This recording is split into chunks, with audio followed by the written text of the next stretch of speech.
Hai guys, welcome to Stereo Talks, Medical World Made Fun. Hai teman-teman, gak kerasa ya, ternyata udah memasuki minggu ketiga during stay at home atau di rumah aja. Nah, kalian udah pada ngapain aja nih selama di rumah aja? Kalau misalnya aku perhatiin, teman-teman yang di Twitter itu ada banyak yang maraton drama Korea. Apa tuh yang lagi hits? Crash Landing on You ya.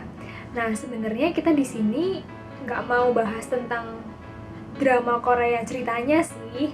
Cuman di sini kita tergelitik nih, kok bisa sampai ada orang yang sehari bisa ngabisin langsung 5 episode ataupun bener-bener kecanduan drama Korea.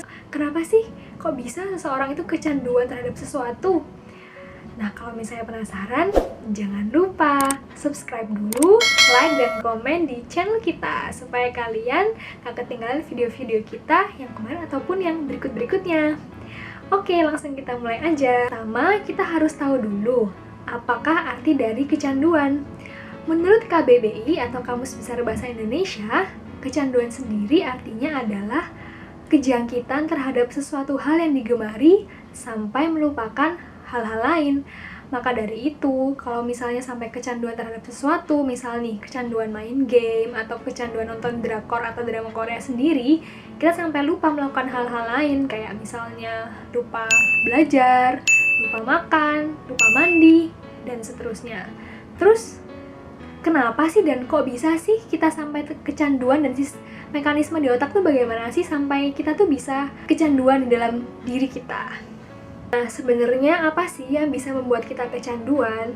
Jadi, ketika kita melakukan atau lihat sesuatu yang menyenangkan untuk pertama kalinya, maka tubuh kita tuh akan memproduksi yang namanya dopamin. Nah, dopamin sendiri ini adalah zat kenikmatan. Nah, dopamin ini mempengaruhi isi otak kita sehingga otak kita tuh akan merekam, oh ternyata misalnya nih kita nonton film Korea atau drama Korea, satu episode, wow keren banget nih, pemainnya ganteng-ganteng, terus filmnya alur ceritanya menarik. Nah, dan dopamin sendiri ini akan selain membuat rasa senang juga membuat rasa penasaran. Nah, apalagi kan si pembuat alur cerita drama Korea tuh pintar banget ya, kan kayak ceritanya jadi kayak semakin menantang. Nah, itu tuh yang membuat kita tuh rasa oh hal ini menyenangkan dan terekam di otak, sehingga kita tuh pengen lagi kayak gitu. Nah, tapi sebenarnya tuh apa yang membedakan sih? Ada orang yang nonton drama Korea tapi biasa aja, nggak jadi kecanduan. Ada yang sampai kecanduan. Nah, memang sih dopamin ini adalah zat kebahagiaan atau zat yang sebenarnya bagus untuk tubuh. Tapi apapun yang berlebihan itu ya nggak baik kan. Nah, jadi ketika misalnya kita melakukan sesuatu yang menyenangkan tadi itu, tapi secara berlebihan dan terus-menerus, maka dopamin sendiri ini akan diproduksi oleh tubuh secara terus-menerus dan kita akan merasa kayak pingin lagi.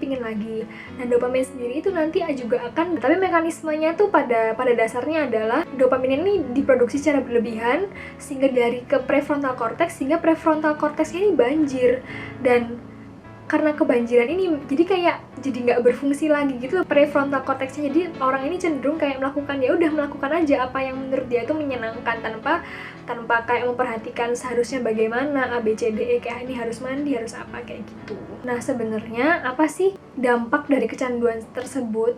Yang pertama, kita jadi kurang tidur, nggak produktif, terus juga kehilangan momen-momen bersama orang terdekat. Dan gimana sih cara ngatasinnya? Ya, yang pertama, kita harus bijak dalam memilih drakor-drakor, terus kayak membuat jadwal nonton film. Jadi misalnya, oh komitmen diri sendiri, kayak oh aku mau nonton drakor cuman hari libur aja, Sabtu Minggu, yang lainnya enggak, kayak gitu. Terus juga kita harus benar paham apa sih dampak yang bisa terjadi kalau misalnya kita tuh kecanduan nonton drakor yang tadi nggak produktif atau kurang tidur yang bisa mempengaruhi kesehatan secara fisik. Jadi kayak kita tuh jadi lebih aware dan kita lebih mawas diri dalam memilih dan menjadwalkan nonton drakor sendiri, jadi nggak sampai kecanduan. Nah, sekarang Tiara mau bahas tentang keunikan dan apa ya, kalian sering nggak sih kayak lihat drama Korea yang berbasis rumah sakit atau tentang kedokteran lah. Itu keren banget nggak sih? Maksudnya kayak jalan ceritanya, terus sistem kesehatan di sana tuh keren banget. Nah, ini nanti Tiara akan mau bahas tentang sistem kesehatan di Korea dan pembuatan film drakor tentang kesehatan. So, yuk ke Tiara.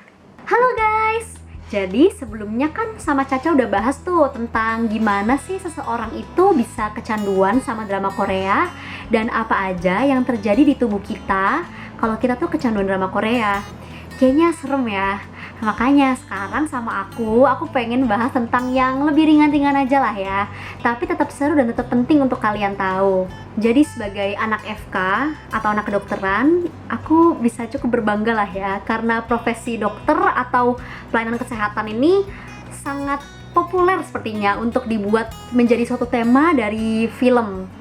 Bukan cuma film tapi juga series, dan salah satunya juga drama Korea. Dan teman-teman tahu nggak sih kalau misalnya drama Korea bertemakan kedokteran ini merupakan salah satu bentuk nation branding dari pemerintah Korea Selatan yang diakui. Artinya pemerintah Korea Selatan ini menggunakan drama Korea berbasis kedokteran ini sebagai suatu cara untuk mempopulerkan negaranya yang pada akhirnya nanti harapannya dapat meningkatkan pencapaian ekonominya. Keren gak sih? Kalian pernah mikir gak sih kenapa drama Korea, terutama yang berbasis kedokteran ini, itu bisa menarik banget dan bisa nagih banget untuk kita tonton? Jadi setelah aku cari-cari nih, berdasarkan satu artikel yang ditulis oleh Piskarak tahun 2016, ada beberapa hal yang membuat drama Korea berbasis kedokteran ini menarik, dan juga ada beberapa teknik yang memang sengaja digunakan oleh para pembuat drama Korea berbasis kedokteran ini untuk meningkatkan nagihnya itu loh. Oke, alasan pertama kenapa drama Korea berbasis kedokteran itu bisa semenarik itu adalah karena di dalam ceritanya itu menampilkan etos kerja dan juga moral dari seorang dokter atau pelayan kesehatan lainnya, serta menampilkan teknologi-teknologi canggih yang dimiliki oleh suatu rumah sakit. Jadi kalian kan suka tuh ngeliat gimana caranya dokter berpikir, gimana caranya dokter menyelesaikan suatu kasus yang sulit dan memilih prioritas berdasarkan moralnya dia gitu loh. Itu tuh menarik banget kan dari suatu drama Korea berbasis kedokteran. Dan selain itu juga kita kan suka nih melihat sesuatu yang canggih-canggih, yang keren-keren, yang gak biasa kita lihat sehari-hari. Itu tuh menarik bagi kita. Dan kedua, kenapa drama Korea berbasis kedokteran ini sangat menarik adalah karena, percaya nggak percaya nih, secara nggak sadar membuat kita merasa seolah-olah kita yang melakukan suatu prosedur tindakan medis di adegan-adegan di film tersebut. Kenapa bisa gitu? Karena memang adegan-adegan prosedur medis yang kan biasanya tuh di zoom tuh ya, kayak misal ada suatu kasus, terus habis itu ini perlu segera dibuka nih, perlu segera dibedah, terus habis itu pisaunya, tangannya dokter yang memegang pisau itu di zoom, terus dimotong, sedih keluar apa, itu tuh sebenarnya merangsang taktil kita, jadi kita merasa seolah itu kita yang melakukan. Dan jarang-jarang loh guys film lainnya selain film yang bertemakan kedokteran yang bisa membuat kita merasa seperti itu. Yang ketiga dan yang terakhir tapi nggak kalah penting adalah karena drama Korea berbasis kedokteran ini telah menggabungkan antara budaya dari kedokteran di Korea dan juga budaya kedokteran di Amerika di film itu. Kenapa bisa begini? Karena para pembuat drama Korea berbasis kedokteran ini telah melakukan research ya. Sebelum drakor-drakor berbasis kedokteran ini populer, itu kan telah didahului oleh series-series di Amerika tuh tentang kedokteran yang udah populer. Nah, mereka menganggap kalau misalnya orang-orang yang nonton drama-drama di Amerika yang berbasis kedokteran ini, mereka tuh udah terbiasa dengan budaya-budaya kedokteran di sana.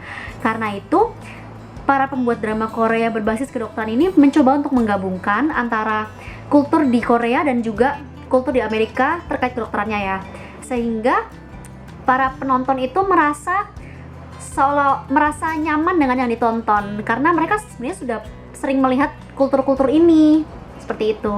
Jadi, image Korea seperti apa sih yang ingin ditampilkan oleh para produser dari drama Korea berbasis kedokteran ini? Yang pertama ada kompetensi profesional dari dokter-dokter di Korea. Yang kedua hierarki sosial atau bahwa di sana itu sangat kental dengan yang namanya senioritas, dan bahwa dokter-dokter laki-laki itu lebih mungkin untuk sukses lebih cepat daripada dokter-dokter perempuan. Dan yang terakhir adalah bahwa di sana itu sangat banyak inovasi-inovasi teknologi dan di sana itu high tech. Jadi guys, kalau aku bisa simpulkan dari apa yang disampaikan oleh Caca tadi dan yang aku sampaikan barusan adalah bahwa drama Korea itu bagus untuk mengisi waktu luang kita selama di rumah aja ini. Dan sebenarnya banyak juga pesan-pesan moral dan ilmu-ilmu yang bisa kita ambil dari drama Korea itu. Tapi kita harus tahu caranya untuk membatasi diri. Nggak boleh terlalu berlebihan dalam menonton drama Korea itu, karena dampaknya bisa jelek banget kalau sampai kita kecanduan. Sampai ketemu di video minggu depan. Dadah!